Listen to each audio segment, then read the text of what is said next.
I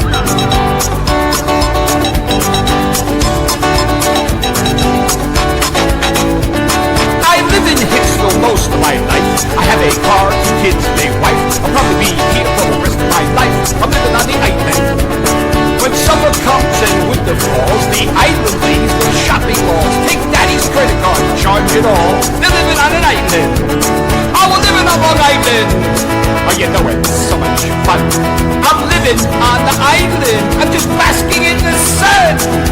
Hey Andy, give me a vodka. Is that your Camaro? It's gorgeous.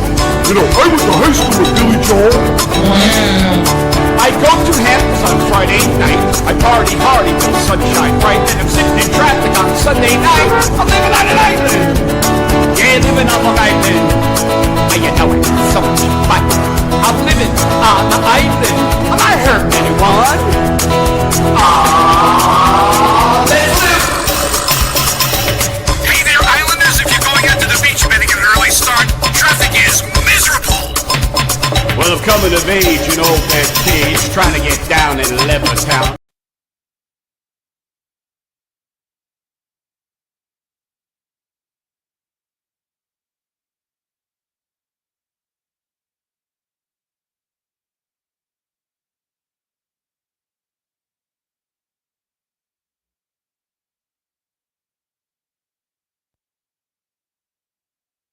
That's right. I'm very, very excited to be here.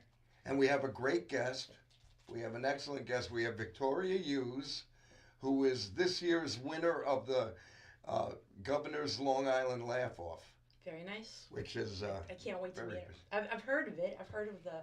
Well, I've been there. No, what am I talking about? You've been to, yeah, you went to see some people. To see, right, not as a participant. Right. Right. Yeah. Very cool. Same with me. 2 years ago, my son was in it.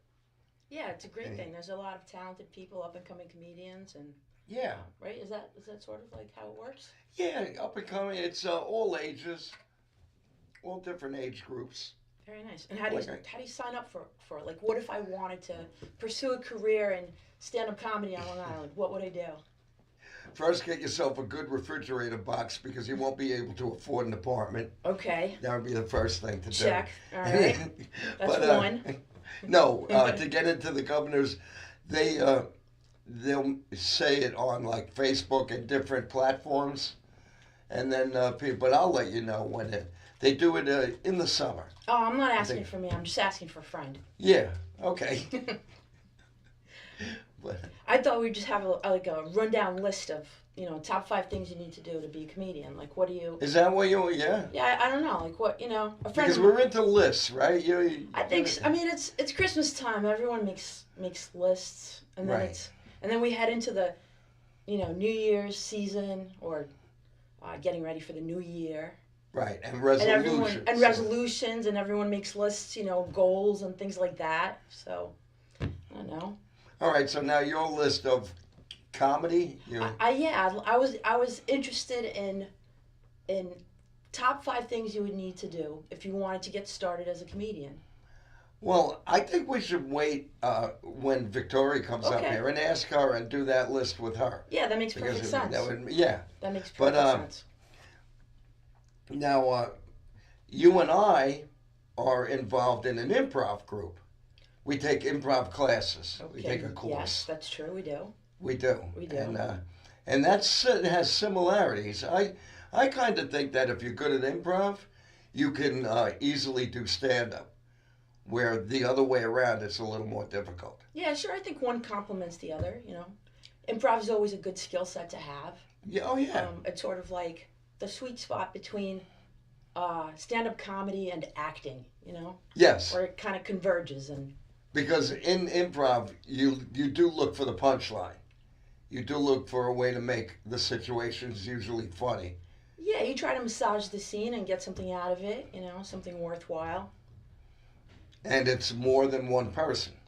Yes, it's a collaborative, creative setting. Absolutely. Yeah. Oh, and this is a great course, which I found out about from you. Yeah. When you were on the show in October. That's right. I invited you. I didn't think you would make it. I thought you would totally bail and not drive out. And then you showed up, which was really nice, and we had a great show. Yeah. And you liked it so much that I joined. that you joined. And it was funny that our instructor, John Dorsick, Right. he, after the show, and I was really impressed because I took improv 25 years ago. Oh, that's a fact. I didn't know that. In McGuire's Comedy Club. Oh, wow. With Joan St. Ange, who John knows. So it was different. It was more comedy club-ish, and you could be a little risque, and because the clubs like it a little dirty. So it was a different type of class. But I took it, and then John, after the show, John just looked at me. We hadn't even met yet, and he said, "So do you want to take the course?" And I was like, "Yeah," And I believe you asked him, like, "Why did you ask him?" And he was like, he looked like he was into it. Yeah, well, speaking of lists, it was, I believe last year was featured as a top bucket list item to do. So okay, we have that newspaper article, that flyer that says improv bucket list. Yeah, so it was a nice write-up. Talked about different places where you could take it. One of the places I highly recommend is in Huntington, which is where we do our improv class. We do ours in Huntington. Yeah, it's a lot of fun. How long have you been taking the class? About 3 years now. Oh, really? Yeah. Oh, great. There's always room for improvement, Yeah. No, I feel that way.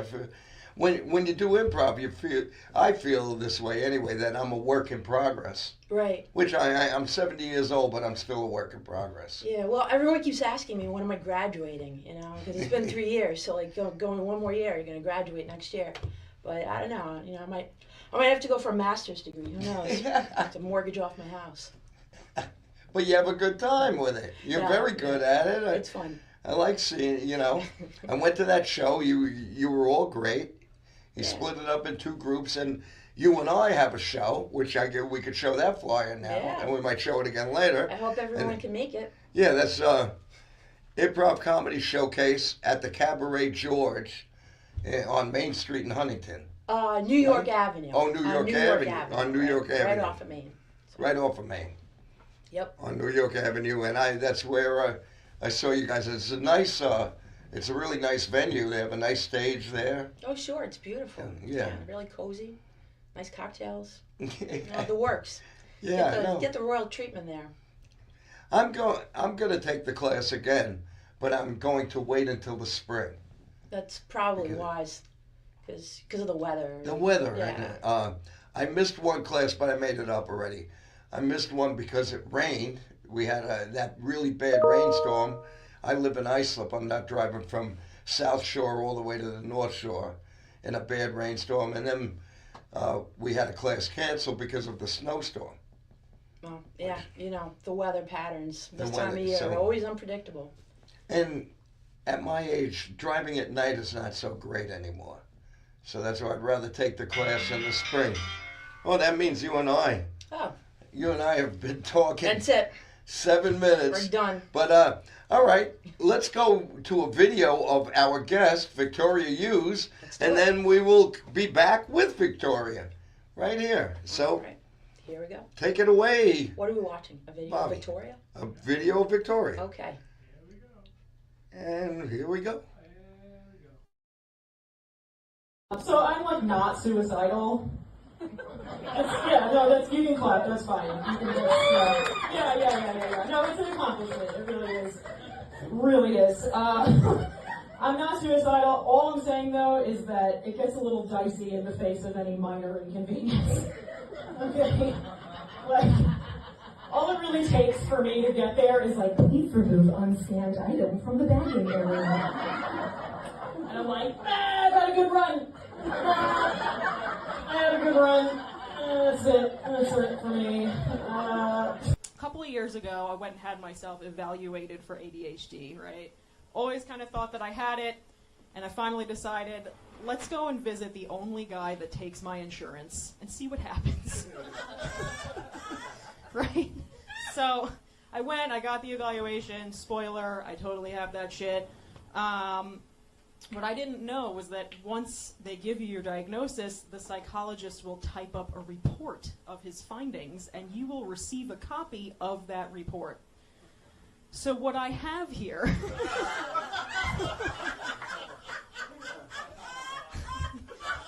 what I have here is a copy of my neuropsychological test results, okay? And I've pieced together some honorable mentions here, okay? So, for the first test that they do, it's like a series of really simple puzzles, right? And so the report reads, for this test, it is possible to figure out a perfect or near perfect problem-solving strategy for each puzzle. Miss Hughes, despite her intelligence, was entirely unable to do this. Off the jump, dude. My brain is like, square peg, square hole, no way. Oh my god. Can't do it.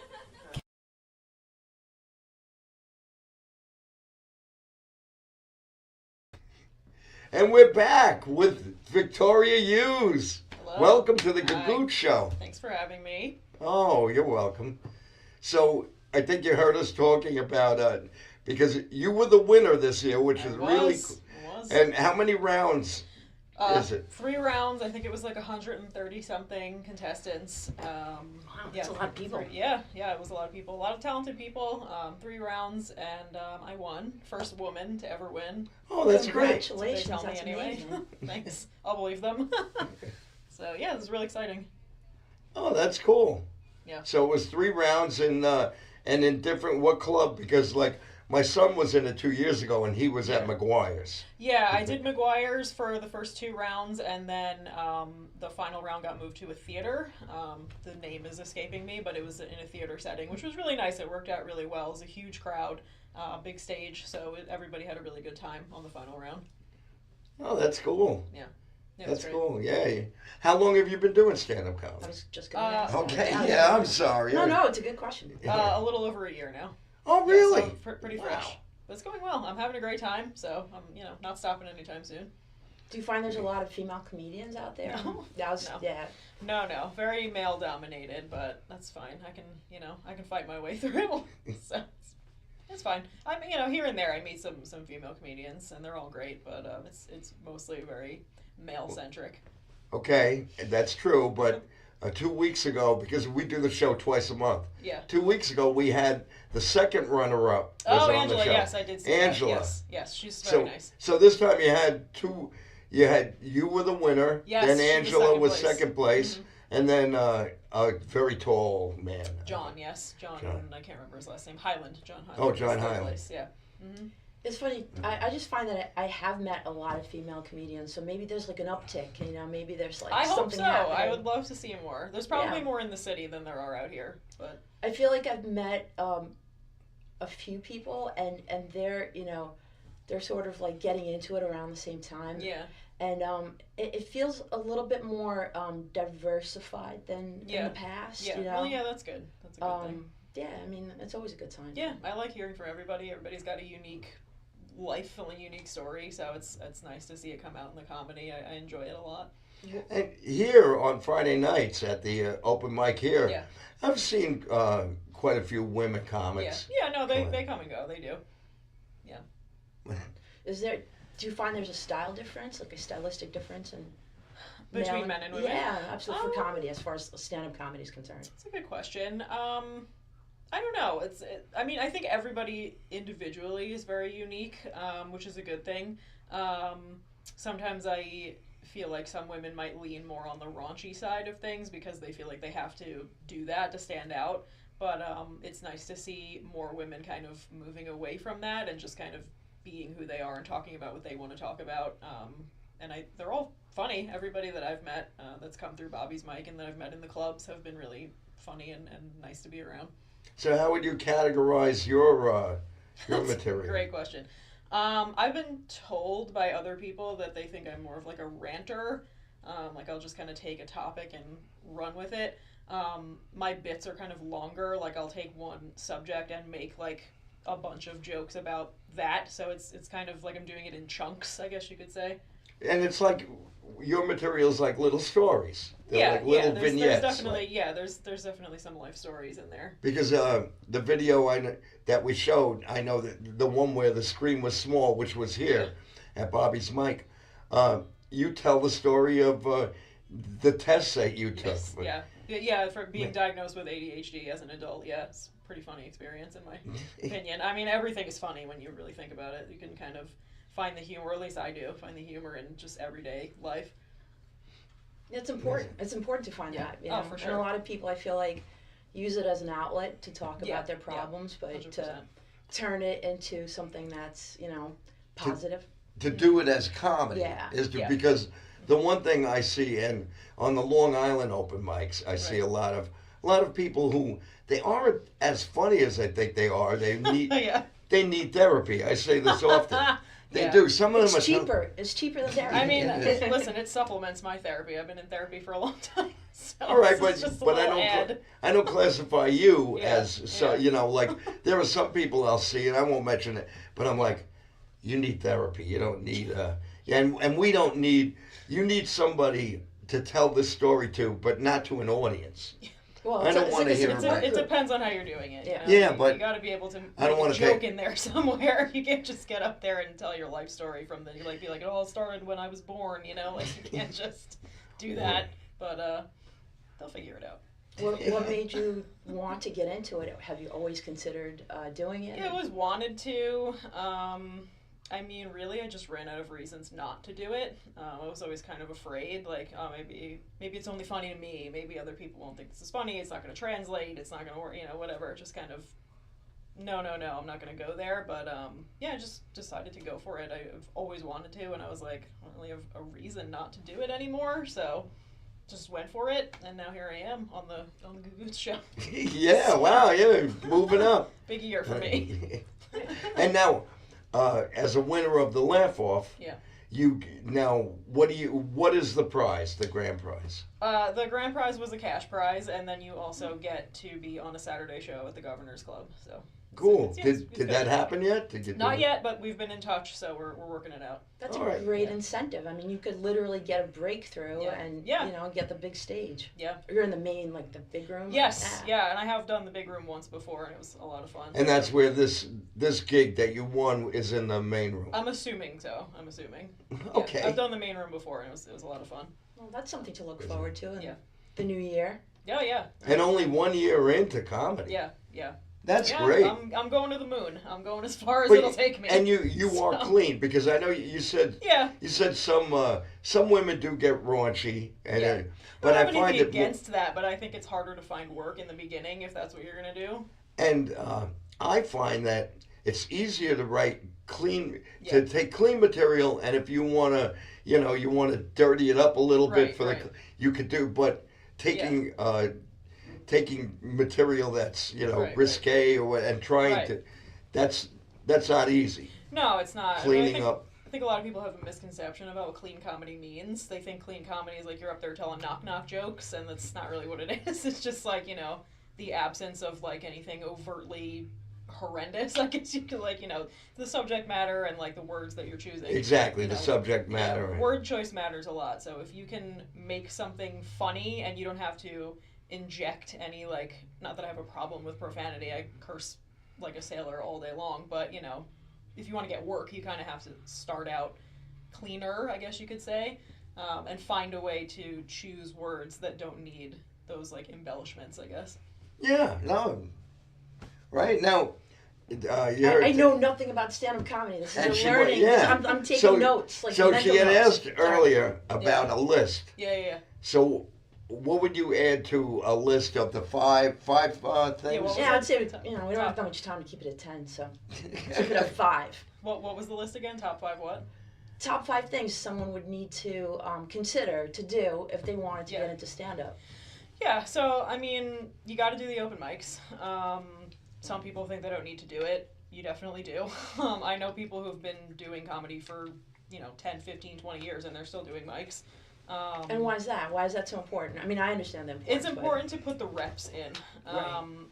It's harder to write a joke and then just immediately go on stage and do it, which I have done. I'm not going to lie and say that I haven't done that, but you're taking a gamble. So it's like a practice round. It's a training ground. Yeah, and it's just a way for you to hear it out loud And so you can kind of go back and be like, I'm going to change this word around, or, oh, maybe this part of the joke goes before that, and like mix up the, it's just a way for you to kind of when you write hear it out loud. When you write for yourself too, sometimes you're like, oh, this is great. This is going to be right, just like, and then you try it just out, like and if it's you like, write something for Instagram or Facebook and you're like, oh, I'm going to get so many likes and this, and then no one likes it. Flat, It falls flat. Yeah. Which it's interesting though, because sometimes like I'll do jokes at mics that I know have done well at shows, but nobody cracks a smile at the mics, and I'm like, okay, I don't know what's going on there. But I think sometimes people are almost like afraid to laugh at the mics, and I don't really know why that is. It's kind of a strange vibe. I've heard some stories from some of the comics that they're concentrating on their material. That's probably what it is. That's Everybody's just kind of waiting for their turn. But then here's something I found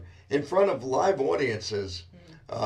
I've told jokes that were great, and then sometimes it fell flat. Yeah. And I think that, and I've heard some people say this, sometimes when you're doing it, you have a confidence level that this joke always kills, so you don't tell it. Right, the because delivery isn't there. the right way to tell material is like it's just happening for the first time, right? Exactly. To get your best reaction. So sometimes you could tell a joke that's killed, and all of a sudden one night, nobody's laughing at anything because you inside yourself you think, oh, I'm just gonna... you can't blow through the joke. I think I get what you're saying. You're like, oh, this is gonna get so good in a second, and then you just kind of blow through the whole joke, and then you get to the punchline. But the delivery prior to that didn't set you up for the laugh. So that's what it is. You can't run through it because you get excited about the punchline. You have to do the joke. It's funny because talking about audience reactions, I was reading something really interesting. That weather patterns. Actually, we were talking about weather earlier when you said you couldn't make it to certain classes, but weather patterns affect how people laugh. Right, if they're running late because of the weather and it's stressful by the time they get there, it takes them a little bit. That's why people generally have a warm-up act to get the crowd kind of settled in, and then then that's when you get the big laughs.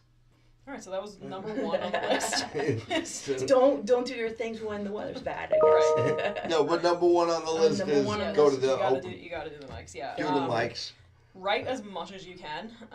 People say they don't have time to write. I think if you don't have time, then maybe you don't really want to do it, and that's fine. But most people have 15 minutes a day to dedicate to doing that.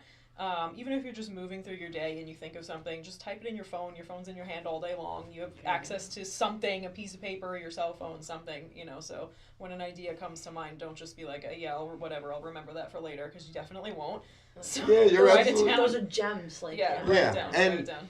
And what Victoria's saying about writing is that writing jokes and material is very fast. It's not you're not sitting down and writing a short story or a novel. I mean, for some people, maybe that's their process, but for me, it's more like I'm just kind of blasting out ideas, and sometimes I'll do it a little backwards. I'll think of a phrase or a string of words or a concept that I want to get to, and so I'll just write that down, and then I'll build a joke around it. So whatever you think of that you're like, oh, that's funny, just write it down, even if it doesn't make sense, even if it's not finished, and then you'll kind of build it, piece it together. Yeah, no, you're absolutely right. I do that. Sometimes I'll have I have a list. I think it's possible stand-up. Yeah. So I'll look at it and I'll be like, oh, I'm so Sicilian, my family tree has figs growing off of it. And I'm like, wow, I don't remember when I wrote that. But right. Sometimes they get funnier if you go back and you let it sit for a while and then you go back to it. Oh, yeah, I've done that too. Or I'll start a joke one way and then I'll think of something else. One of the reasons you're a co-host is to keep me from making the show about me. So later on, it's the Gagootz show, and you're the Gagootz. No, but it should be the guest because I'm the good guest. Nancy's always. Hello, Nancy. Anyway, Nancy's probably watching, and she'll be, oh, Benny's gonna go tell this story again. And so, all right. You've seen me perform a little. I don't know if you've ever seen me do the Italian map bit. I don't think so. Okay, you know the Italian map bit, where I'm in Brooklyn. Oh, I love that. It's all about the Bell Parkway. Yeah, I say to my uncle, how do I get home from here? It was the first time I ever went. And he said, no problem, I'm going to make you a map. Yeah. And a map to an Italian is everything on the dining room table. This salt shaker is my dad used to right. This napkin holder is your car. The salt shaker. Right. So I did that bit years ago at a comedy club called Eastside Comedy. Yeah, okay. And I did it, and I got some of a response, and Right. then it just fell flat, and it died. So I shelved it. Yeah. And then one day it came to me, you know what? Do it again and do a callback. So I did the bit again, and then I do the thing about Christopher Columbus. Yeah. I make fun of Italians, but Christopher Columbus discovered America. He was looking for India. And then I say, his navigator was one of my ancestors. This napkin holders are the Santa Maria. Right. Right? This salt shake is India. So then it killed. Yeah. And all of a sudden it killed, and now that is my closing Yeah, bit. yeah. Callbacks are fun. The audience Yeah. loves a callback. Callbacks are great. It gets them every time. They're like, oh, he said it again. It gets them every time. Yeah, but they're They fun feel like if they were they're- paying attention. Yeah, That's what- yeah. No, If audiences they're love done callbacks. right, I don't know. If they're done right, it's just callbacks are just fun. Yeah, no, yeah, they are. They are. Because you were laughing, as me as an audience. I was Right. laughing at something you told me, and it was so funny. And then a little while later, you do a callback to that bit. Right, yeah, you forget So- about it for a minute. Yeah, and Like, then it reminds me, well, yeah. I Yeah. feel they laugh because they could relate to it, Oh, that's it. right? Yeah. I mean, it's like it's got to be relatable. Sure. Otherwise, people like don't know what you're talking Right, about. right. Like I laugh Exactly. because of the Bell Parkway, Right. because that's like I used to go to Brooklyn all the time and visit my grandmother in Bensonhurst, and the Bell Parkway. Like when you were describing it, that's exactly like I just visualized the whole Yeah. thing. And once you see the joke kind of like unfold, you stick Everyone with it. seems to like that bit, too. People like that Yeah. that bit because It's funny. It's a lot of funny people concept. can relate to it, too. Yeah, no, my dad used to do stuff like that, so that's funny. Dad jokes kill. No, he would. He would do the this is your car and you're here and the salt, this is the whatever. He would People do do that on the yeah. table, Oh, yeah. He absolutely did. And they do that for more than just a map. They, Oh, yeah. What else could it be? like showing here's France and here's the Eiffel Tower, and then these are people. Oh, that, so still geographical You things. are here. Mostly, yeah. Yeah, mostly it's, but it's not necessarily a map. Is it mostly Italians or? My dad was Irish, so Oh, so maybe it's just the navigators, like people. it's just a dad thing. I don't Just know, dads. Just a dad thing. No, it's not a dad thing. It I'm could just be. trying to crack the joke. Yeah. So that's my job All to right, keep so- everybody on track, right? So we're up to 3. Okay. All right, we're up to 3. Up to 3. Network. No, is- did we recap 2? I don't even remember what Should we it was. recap it? I don't remember Two what it No, was- was. you're all gonna have to rewind. Number 1 was the mics. The mics. Number 2 was the writing. Writing. Always writing. Yes. Right. Number 3, We haven't gotten to okay, it. okay. Callbacks. We're talking too much. All That's right, why. this is it. Try to network. Meet people. Introduce yourself to people. Be nice to everybody. Don't be a shit stirrer. Just go in there, shake hands, be friendly with everybody. Especially the people that work at the clubs and wait staff and all that stuff. You got to be kind to everybody. Show up on time. That could honestly be its own category. There's so many people out there that can't. I mean, no offense to anybody, but can't follow basic instructions. So, if somebody asks you to be somewhere at a certain time, show up a couple minutes early. just being just professional. regular, Yeah. regular professional stuff. just like us here for the Good Right. Work You Show. want to make Yeah. a good impression. You want to be, dependable and reliable early on. Nice. So yeah, networking and just making connections with people. You don't want to be the person that everybody's like, ugh, I don't want to work with that person because that's no good for you. It's no good for anybody. So. All right, and what you had mentioned about be on time and everything. Yeah. Now another part of that is do the precise amount. Don't go Yes, over. that's number 4. Oh, Don't go be over your time. respectful of the Don't go time. over your time. Yes, when you and get that the was a light- big yeah, thing in absolutely. the contest. Absolutely, yes, absolutely. Yeah, And you the have to left. keep your time.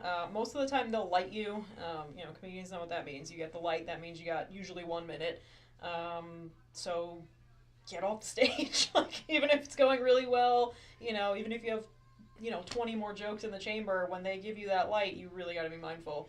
Now, what That's something that drives me crazy Yeah. because I've run a bunch of open mics. Yeah. And you give somebody the light, or you tell them, look, you only have 7 minutes, Right. and I'll give you the light at 6.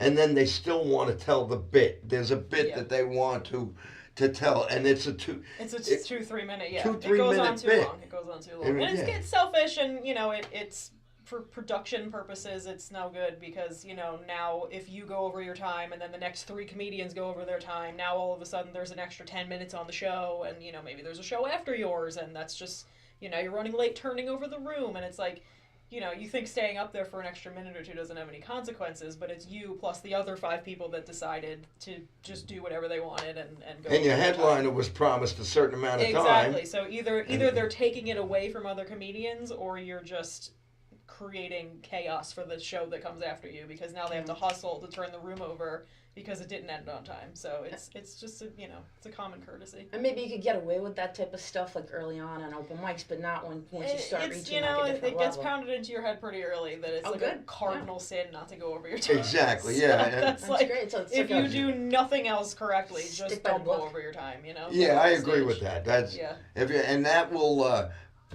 people will put you up more. Like Absolutely. If- Yeah.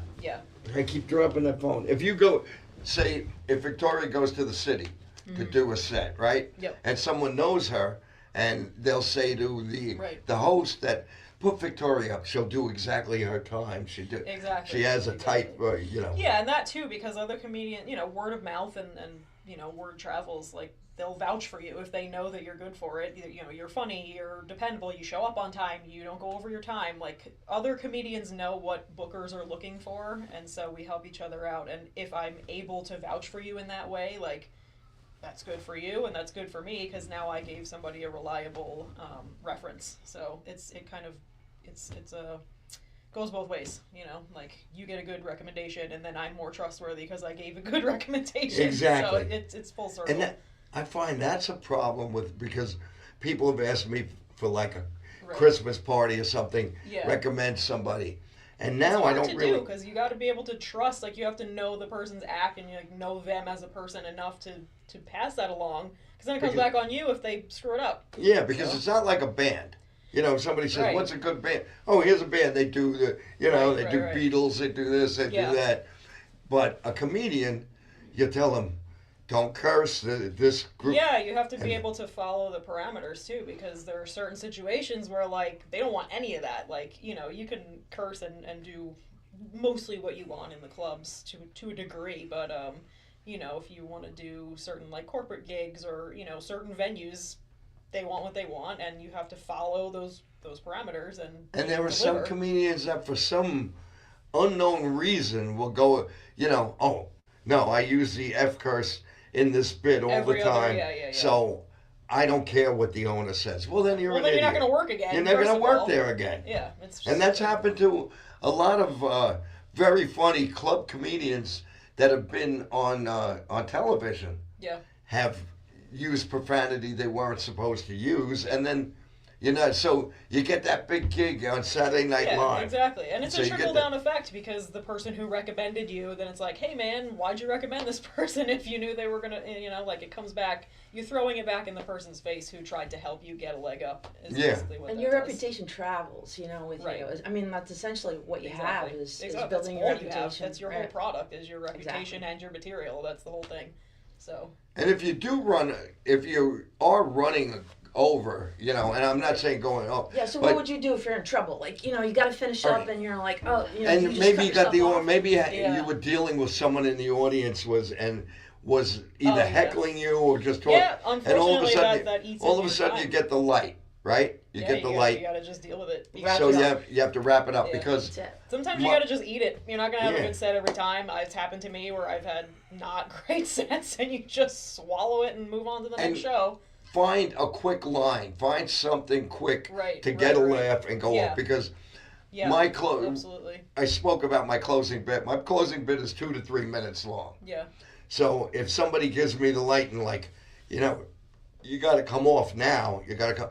Then I'll say, oh, I got to go. They told me to do 8 minutes, and normally it takes me longer than 8 minutes just to zip on my pants.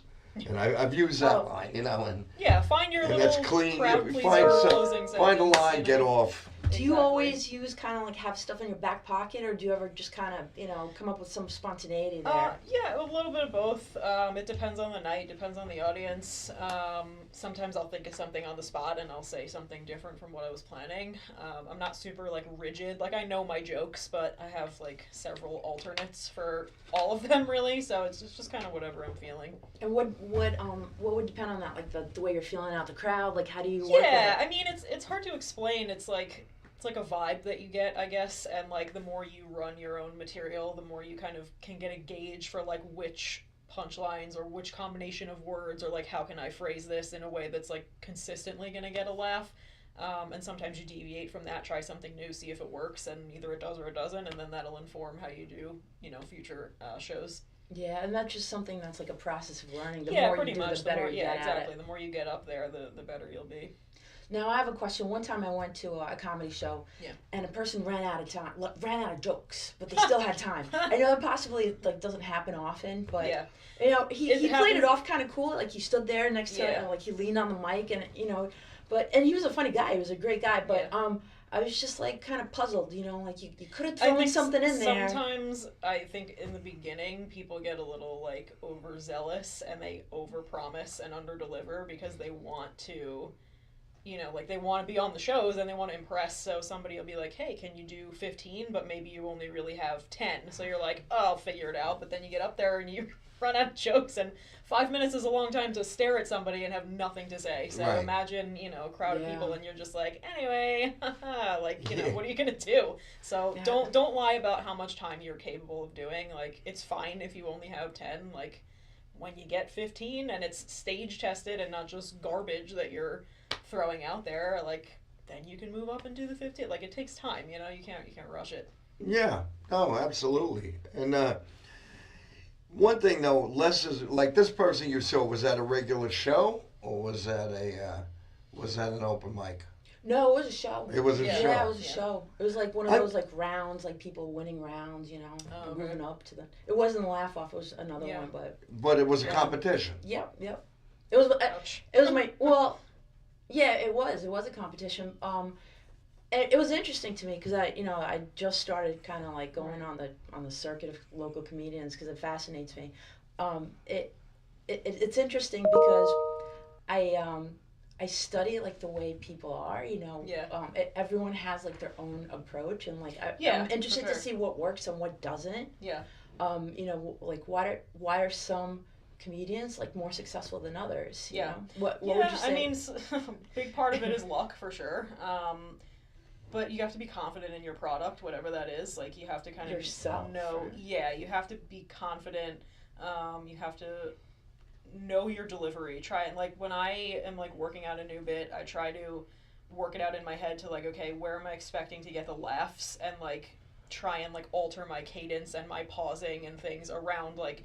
It's a whole performance. It's not just like, let me get the joke out in this order and get to this punchline. You kind of have to imagine like, okay, I'm on the stage and this is where I think I'm going to get a laugh, so I'm going to plan to pause here, or like I'm going to put, emphasis on this word or this syllable or whatever. So it's a lengthier process than just writing a joke on a piece of paper and then blurting it out to a crowd of people, And you become a persona. Absolutely. So yeah, for sure. The Victoria you use on stage is not the Victoria. It's a very exaggerated version of my normal self, yeah. And when I tell people, because my son's been doing it for like 2 years now, and I tell people, if you are talented, your material will find you. Oh, absolutely. It will, and it becomes, 100%. Because when you've seen me perform a few times, that's not really Benny Rizzuti up there.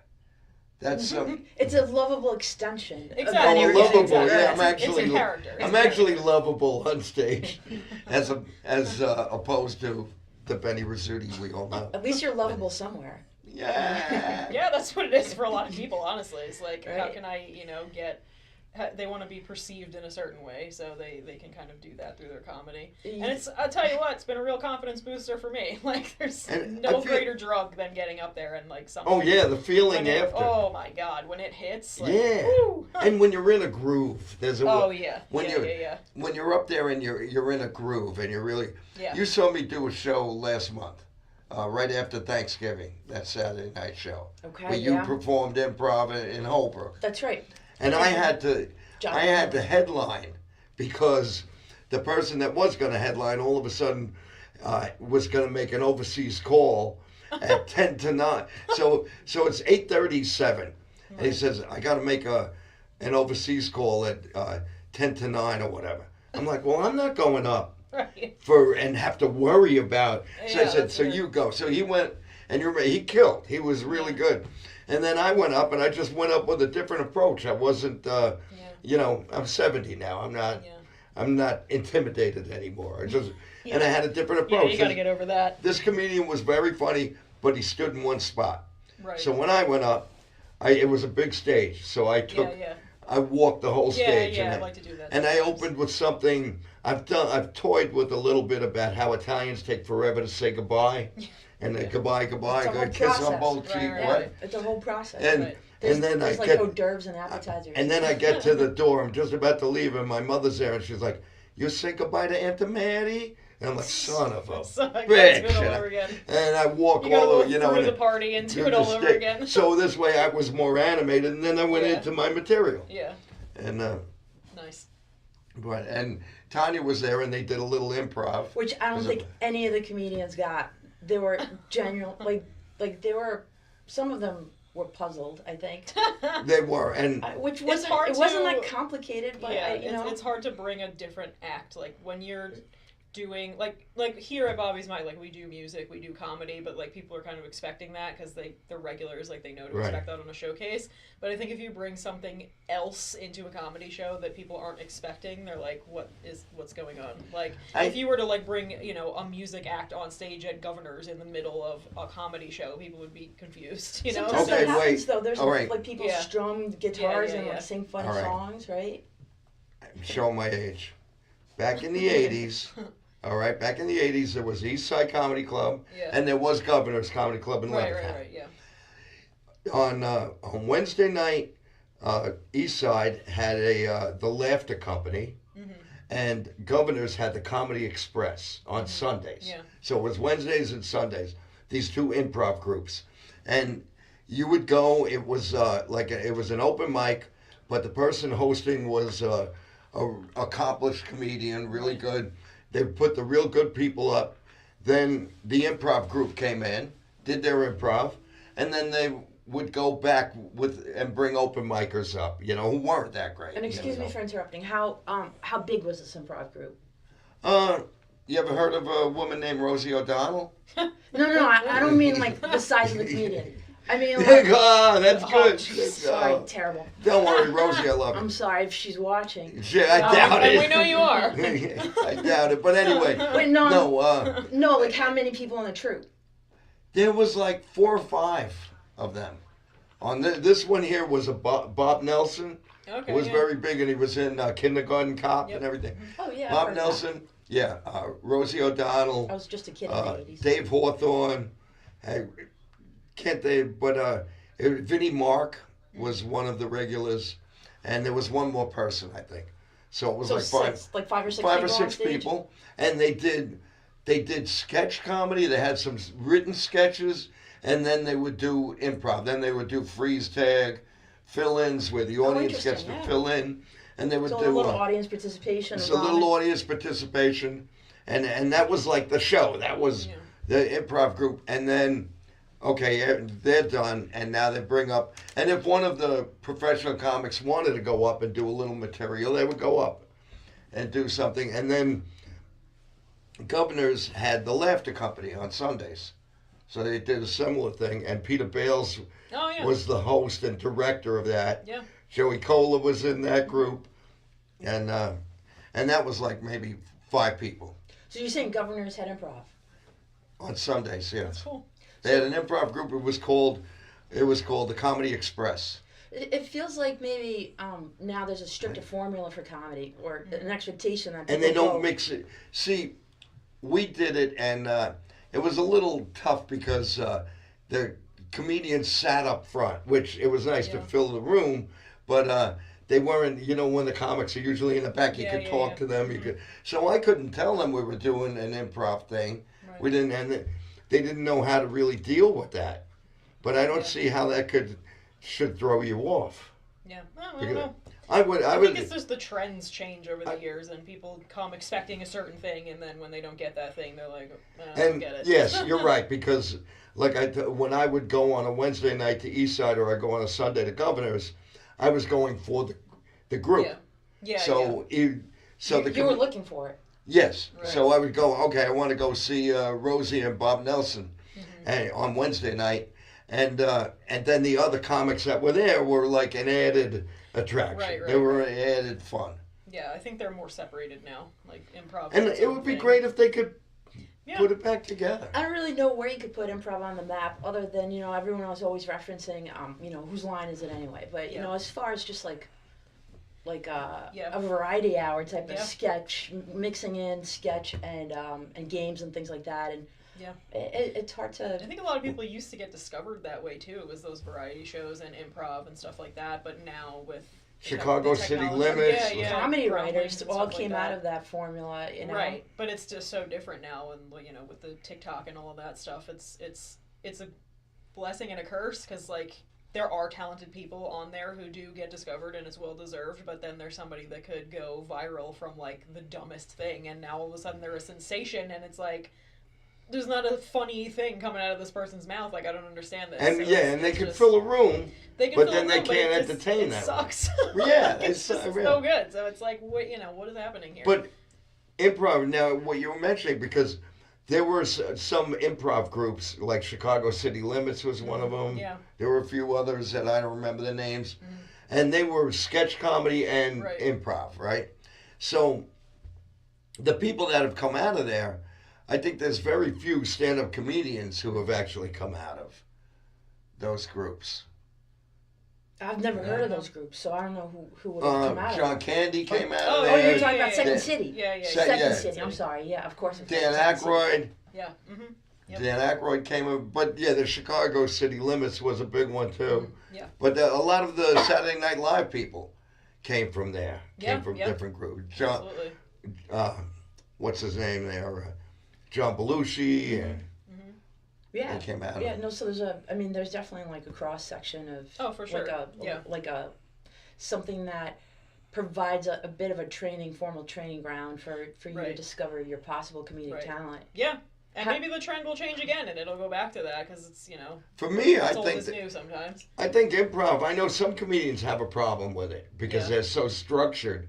Because the one thing with improv, when you do comedy, you're in your own head, because you're thinking of your bits. Right. Where when you're doing improv, you can't be in your own head. You have to think of your partner or your partners, and you have to work together. So if a scene is going along, and I think we're in a lizard farm or something, and whatever that is, and whatever that is, we're at a lizard farm, and I'm going and I'm thinking that I'm gonna cook these lizards and eat them, and all of a sudden somebody else is like, oh, there's dinosaurs, and they take me to a different. Dinosaurs have to be part of it. Once you introduce something, it has to be in the scene. And then all of a sudden, it's like, well, all the ideas I had for my lizard farm are gone now. Shot out the window. Right. Yeah. That's the difference between being on your own and doing whatever you want. There's got to be some overlap though, because I feel like that could be useful when you're on stage and something just happens that you're not expecting. You got to be able to think on your feet. So if you think like that, then you would be very good at improv. Right. Because that's how you have to. And I feel that improv had made me a better stand-up comedian. Oh, yeah. Not that Yeah, I'm, that's what I'm saying.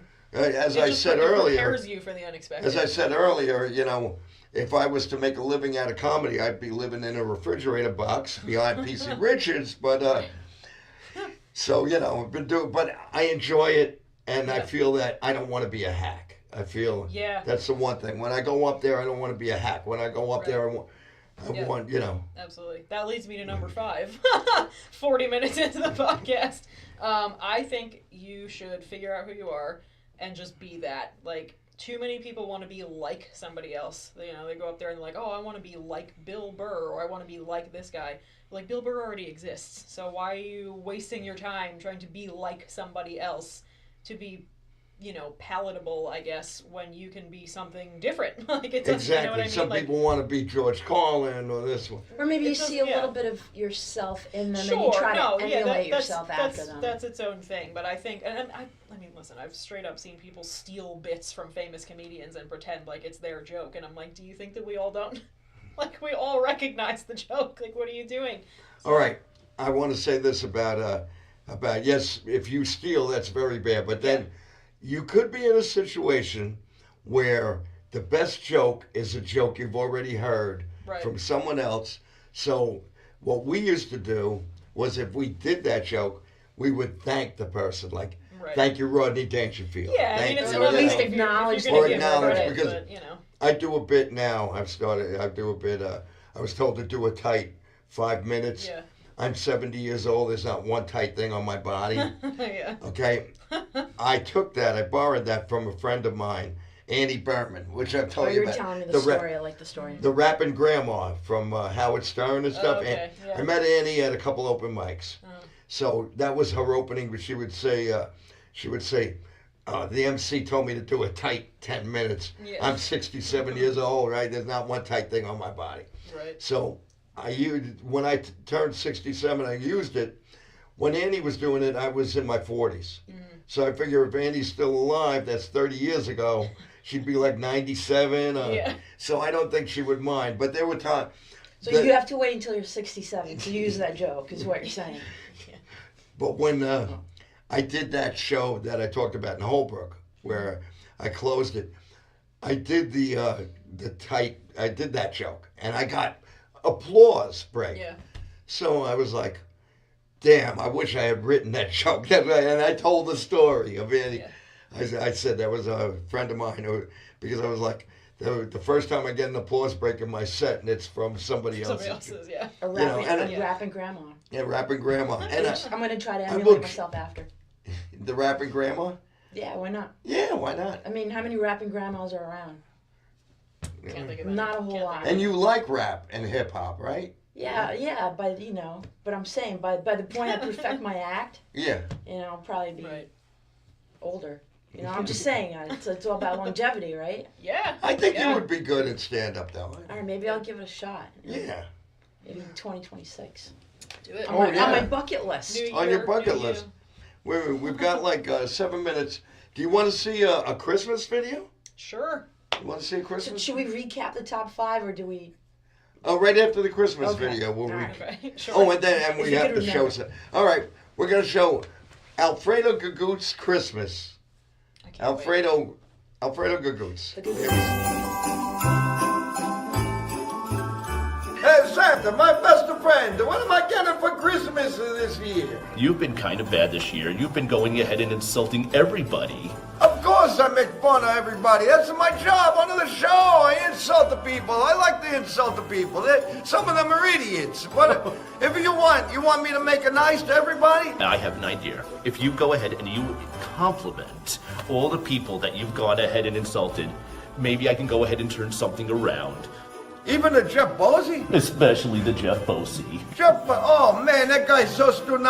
He's so stupid and so slow. It takes him an hour and a half to watch 60 Minutes. But I don't think my insult's so bad, but you think so? I compliment all of these people. Good idea. I compliment everybody for you, Seth. I do it for you. If you come back tomorrow, we'll see what we can do. I want to kiss you, but I know you'll kiss me back. No.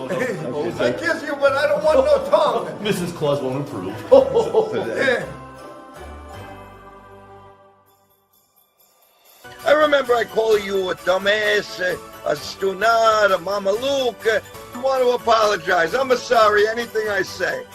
That's okay. You Tell can me make it have up a nice sometime. Christmas. Okay. So I just want to apologize. I know I said that you don't have enough meat on you to make a hot pocket. But in all honesty, I would have eat you. You're probably one of the most intelligent mamalukes I know.